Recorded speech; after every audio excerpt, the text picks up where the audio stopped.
way, a role. It's a role play. I will act like I am someone that I have the ability to heal. Okay? I'm just acting now because I want to play like this.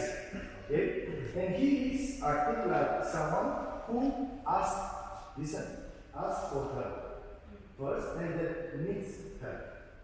Okay? Or maybe needs help second and asks for help second. Needs help first and asks for help second. Okay? So, first, there are many kind of, and I'm sure that you experience, many kind of problems like getting up in the morning and feel like there is a pain in the back. Or maybe before going to sleep, there is a pain. It's like, ah, I'm like my grandma. Yes. You know? And you know, it can be sometimes it can be a big problem, but sometimes it's just because we worked. It's a biomechanical aspect. We use the body, so our body during the day gain a lot of tension. So our intention, look in the word intention, there is tension. Our intention is to liberate, to help the body. When you feel a pain, it's maybe a way of our body to address us a question. Look, it's a problem, help me. And of course, maybe if we know how to help, we can help the others, and by helping the others, we can understand how to help ourselves. So it's good to have around us people that can help us fixing maybe muscle problems, bone problems. So like normally, like you will be waiting for a car, like relax, good. Now I will ask him a question, and you will do the same. Please tell me, is this like for you a natural posture? You feel?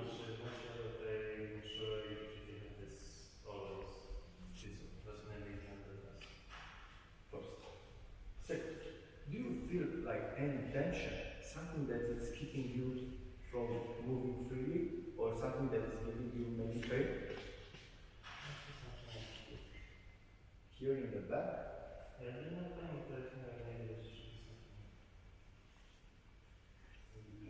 Some different things. Okay.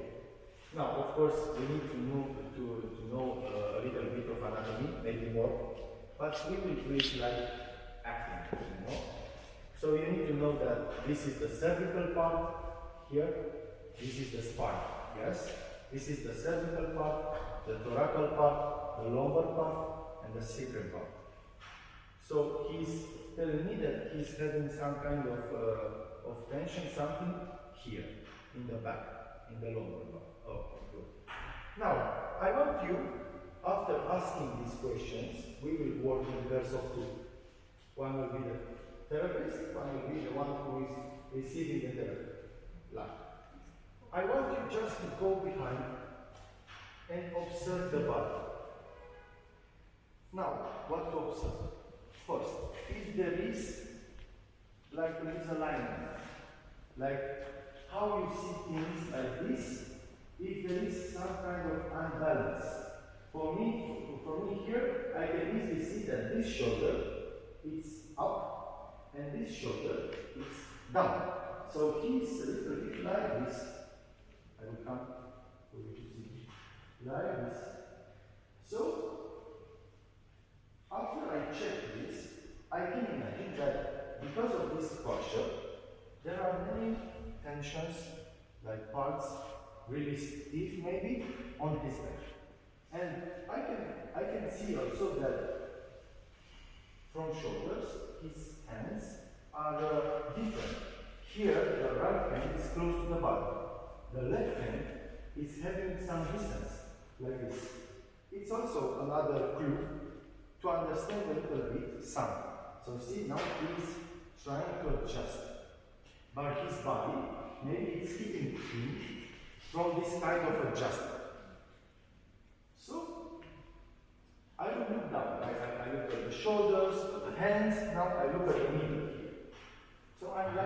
scanning him. I see that maybe there is a little bit, the left part it's back, the right part is in front, and from here I don't see anything. Now I would like to feel your body. So usually in all the therapies, the therapist is coming with a soft touch like this. How do you feel like this? It's good. It's calm, right? It's not, I'm not pushing on him. I'm not squeezing or doing anything. I'm just checking if there is any kind of tension. How? A little bit. I approach softly and I compare. I'm trying to compare one part with the other. Like this, I put my hands here. See if there is tension. Here is different. You can see softly. Do you feel anything? No? And I can see that this is moving easy. This is not that easy. It's a little bit steep. Yes. I can go check all the spine, all the way down, like this. Also this one. So I will first invite you to practice this. It's only to check the body and see how our partner is looking like. And we will come and help you to practice this. Let's start with time speaking, but on practical aspects and discover. So please, I would like to ask you to form pairs of two. And first, one will be sitting, staying normally, and one will try to observe the body to see if there are differences between parts, and maybe to go slowly check. Of course, if you feel like this is not in an appropriate way, you feel like you don't need to be touched, you can say, you can notice us or notice our partner about this, and we find a way, or maybe we just don't practice if we don't feel like it. Okay? So please, find a partner, and let's do it like this. We have a question. Yes, please. Do you have to stand up like this straight? Like this straight will be good, because if I will be like this, it will be hard to see the posture. But I will try to keep my posture straight, but you will see that many people have like this kind of problem. You ask them to stay straight, and they will be like, and they will tell you, I cannot go no more. This is the limit. So you can see, you can check. Okay? Let's try. Let's just try. It's like from our body, we are different to what we put in. We have to adjust what we eat and how we drink and everything according to our needs and our body. So basically the rule for hydration we agreed is that you take your body weight in kilograms and you multiply it with 0.033. Don't worry right now, I'm not going to break this because it will take time for the lesson. But basically for me it's like 2.5, something like that. And of course, if you also drink coffee or you sweat a lot, like we did last night in the sauna, you need to double up on the water, okay? Because everything that takes away water from the body, like alcohol, caffeine, teas, sauna, physical activity, you will need to drink more water, okay? So this is how to calculate your water needs. Okay, so of course, if you take care of your diet, of the way you hydrate, you will be more balanced, you will be more healthy, you will likely have more energy. Okay? Doctor, movement. How much movement do I need for myself? What type of movement do I need now? Do I need more work-in? Do I need more workout? Okay? If I'm chronically fatigued and I still push myself, I can go into chronic illness. I can create more disease. You know? If it's healthy to work out, the concept is that it's healthy to work out every day, but sometimes it may not. Okay, so you may need more work-in and work out. You have to decide that according to your body. Okay, so we need to establish these values between us and ourselves, to know what we need in each aspect. Of course, I couldn't go into more detail today about all of them because we will need another hour and a half at least to speak about each one in particular, you know. But you can do your own research, and of course, if you need my help, please ask me, and I will try my best to answer you and to give you certain resources, you know, to get more information. The second type of category of values is between me and the next person. For me, a relationship with another, with my partner, with my parent, with my brother, with my sister, okay, with my boss, with everything like that. Because as long as I am good, I can create more harmony into the next relationship that I have. Okay, and that's basically most what you accept and what you don't accept from the others, what you're willing to accept and helps you grow, and what you're not willing to accept because it pulls you down and drains you. Okay? And the third type of values is the all values. It's between you and everything that exists. All the you know, population, all the universe. Because we can be mindful, we can become mindful of the fact that everything that we do every day affects not only me and the other person, but eventually it will affect everybody involved. Okay, everybody that's living here on Earth. Like if it's war in Ukraine, all the world suffers. Okay? If it's war anywhere else, everyone suffers. If it's hunger, you know, everyone will suffer, even if you are not conscious about it. But the more subtle level, you will lose from that. So basically, we can ask ourselves, how can we create actions that benefit everyone that is here. So this is pretty much the 4 doctors. Okay, the 4 doctors break down more into the 6 principal foundations, which we already talked about. So we have sleep, okay? We have food and hydration. We have movement, which is also moving and breathing, okay? It's also the same category. And we have thinking, you know, the way we handle our thoughts and our emotions, those items. Okay? So this was our lesson for today, the presentation. I'm very happy that I put the information out because is my life passion for the last few something years. I'm very excited to share this with you because I know this information has the power to create a powerful change if you really apply it and you really get serious about it.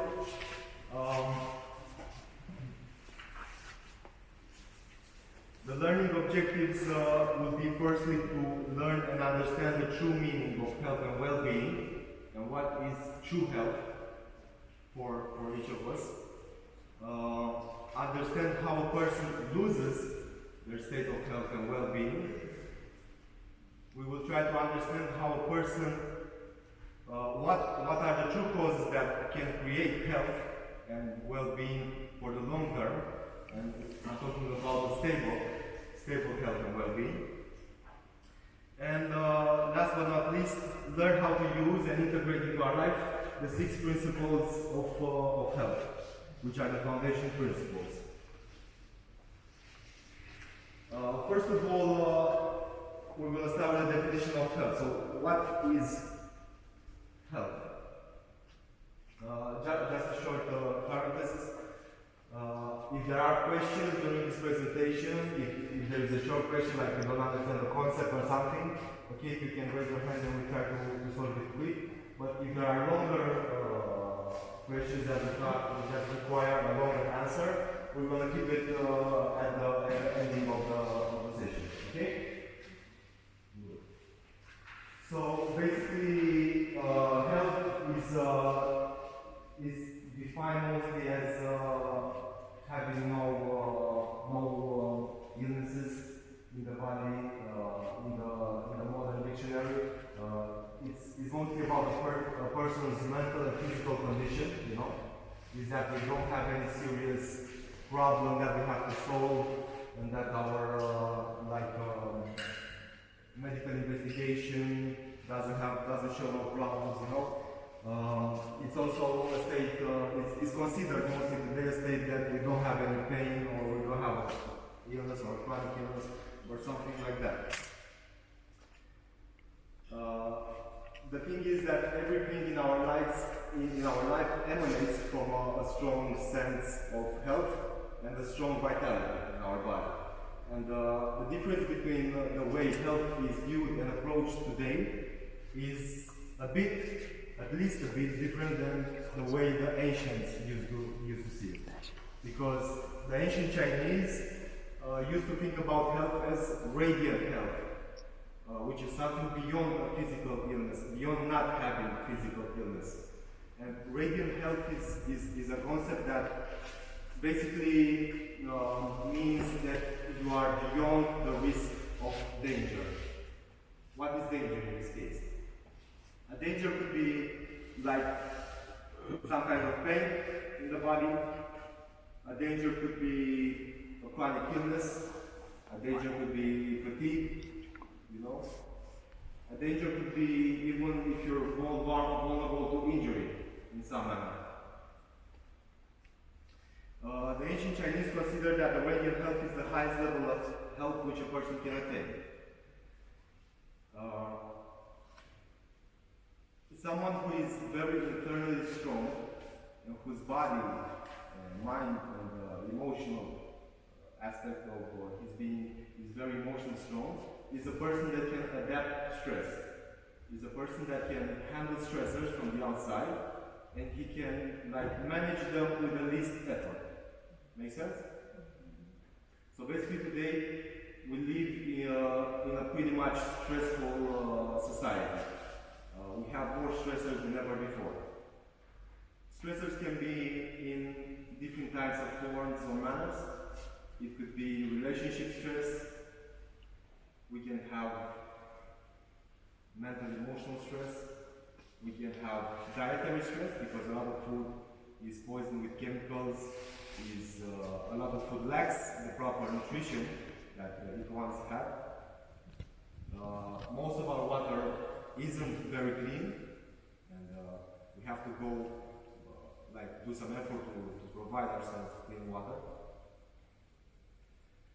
We also have electromagnetic stress that are coming from the phones, from the appliances, from Wi-Fi and stuff like that, which is also perturbing our vital energy. And of course there are different types of stressors in a person's life as stressful events, for example a divorce, for example paying mortgage, for example handle all the bills and stuff like that. That mostly is a lot of stress that impacts each individual in society today. A person who attains the state of radiant health is a person that can handle the stressors with a minimum leakage of energy, with a minimum loss of energy. Okay, because he's stable, his body is stable, his mind is stable. And when these stressors try to push us, we're bending a little bit, but then we are regaining our verticality, our state of balance and well-being. The nervous system is very important here because the nervous system is the main control, it's the control panel of everything that happens in our body. Mostly when we lack the vital energy, we tend to stay in a state of stress. Even if it's nothing bothering us around us. When the body feels that it doesn't have resources, it's scared. Okay? So you automatically have a deep reaction maybe for something that is not so impactful, that's not so dangerous. Does that make sense? But mostly if our vital energy life force is high, we tend to deal things a lot easier, even if it's a stressful situation. And I'm sure each of you has your own experience in different kinds of situations like that. So, everything in our body reacts to how our nervous system feels. Cheers. So, what we're going to talk about more now is the 1, 2, 3, 4 approach. This is like the simple approach to health, which I learned through the Czech Institute. I don't know if you are familiar with the Czech Institute, but it's one of the best in the world for holistic health and well-being. And I started studying from 2015, and I clicked almost instantly with it because it like answered my really big questions that I have regarding health and about well-being and the approach to life. So, the 1, 2, 3, 4 approach. Where do the numbers come from? 1. 1 means one love. Okay, and it's not Bob Marley's song. It's about a reason. You need a reason. You need like something you love so much that doesn't matter what situation you are in, it doesn't matter how much illness you have or how fatigued you are, that for that reason you love it so much that you want to create change in your life. To create a strong and lasting change, you need a healthy and strong reason, a strong intention. Because as we talked in the first days, and now that's how Sensei told us, intention drives energy, right? So we need a strong intention if you want to build radiant health, if you want to create a strong and lasting state of radiant health. Our intention is the driving force behind our decision and our actions. Our decisions and our actions is what really creates change. So the only one who's responsible for creating change and creating health is not the doctors, is not the healer, is not the television, is not the internet, it's us. And we have to start from a strong reason. In life, sometimes it's necessary to hit a low point before you make a decision. And I'm like that. I think maybe I hit not once, but at least 3 times a low point until I really made a firm decision to change things. Some of us learn, faster, some of us learn slower, but it's important that we take every setback and learn from it and try to make things better, Try to figure out what doesn't go well and how to create what we really want. Of course, the reason doesn't come just overnight if you don't have one right now. It could come in time, but it's very important that you ask yourself this question. What is so important to me that I'm willing to change maybe even everything that I'm doing right now in terms of health and in terms of how I decide to live my life so that I gain the way of life, the lifestyle that I really want to live and that makes it worth it for me. And if you don't have it, and if you can't think about a strong reason, sometimes it's healthy to think about a nightmare. Or to think about something that you really don't want to happen. And that goes like, if you ask yourself, where are the actions and the decisions that I'm doing right now going to take me in a week, in a month, in a year, or in 5 years, you're going to give yourself an answer to that.